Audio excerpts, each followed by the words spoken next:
Chairman of Reform Scotland, Mr. Ben Thomson.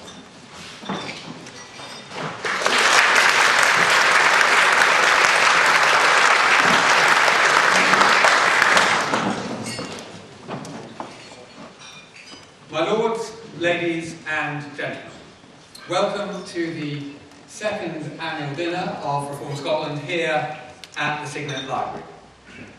It seems such a long time ago since we had our last dinner, and so much has happened in the last year. Last year's dinner followed the shocks of RBS and HBOS and the collapse of the worldwide banking system. This year's dinner follows the shocks of the UK public finance and the collapse of countries such as Greece and Ireland.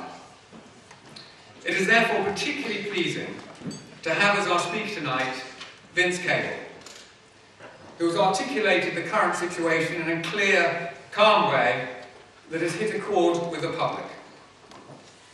His common sense approach to problems gives people the confidence that some politicians both understand the mess we're in and are prepared to speak plainly about it. Vince is going to speak after dinner, and I will introduce him then. He's kindly agreed to take questions after his talk, so one of the things you can think about around the table is what you're going to ask him. Vince is going to talk about politics, the banking sector, and particularly the economy. And it could not be a better time to have an open debate on this subject when, let's face it, we are in the worst economic crisis that we have seen in a generation. The UK is now running a public sector deficit of nearly 13%. Or to put it more starkly, our government is spending 35% more than it receives in tax revenue. This is higher than any other G20 country. In addition, the public budget for estimate for debt is going to go over £1 trillion this year. If you combine this with the pension deficit and contingent liabilities such as PFI, we are quickly approaching 200% of GDP in the form of debt. This compares to levels of debt that the UK reached in 1843, 1933 and 1946. It's a very serious crisis that history has shown will not only affect the public sector, but will also have huge consequences on our businesses, the third sector, our communities and jobs. However, this crisis is no bigger than those that previous generations have managed to overcome. Rather than waiting for it to blow over and accept that we are likely to emerge as a relatively poorer country, we should use this challenge as an opportunity to address some of the long-term flaws in our current society and public services. We need new ideas for Scotland and real structural reform.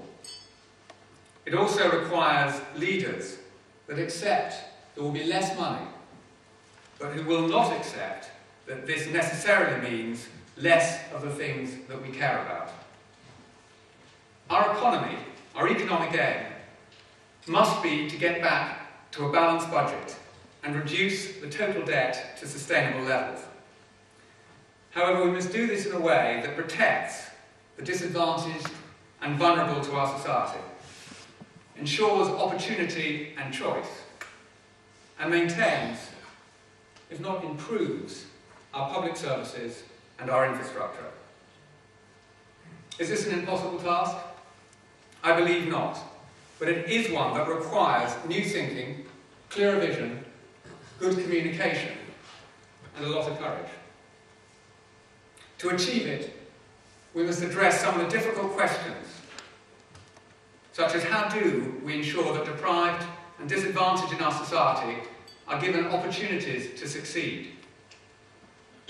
How do we address the problem of the huge public sector pension deficit and ensure that pensioners are protected going forward?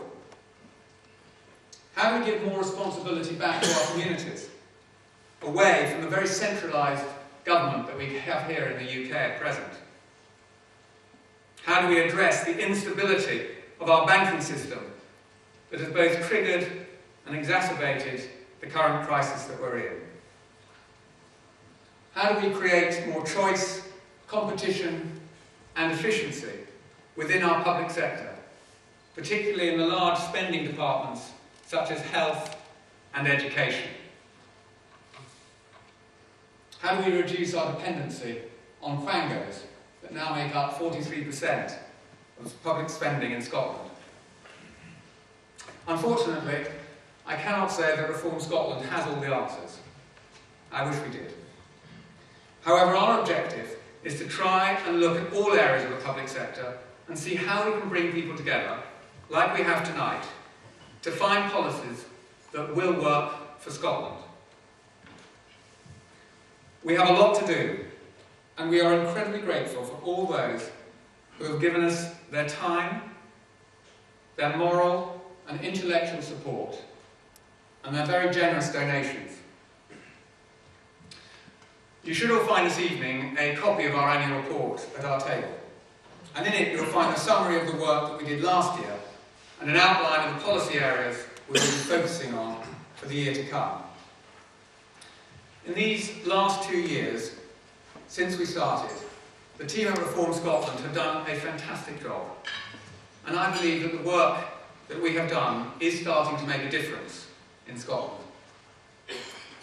Now, I hope you enjoy your meal, and there is stimulating debate at your table, and we will await our main speaker at the end. Thank you.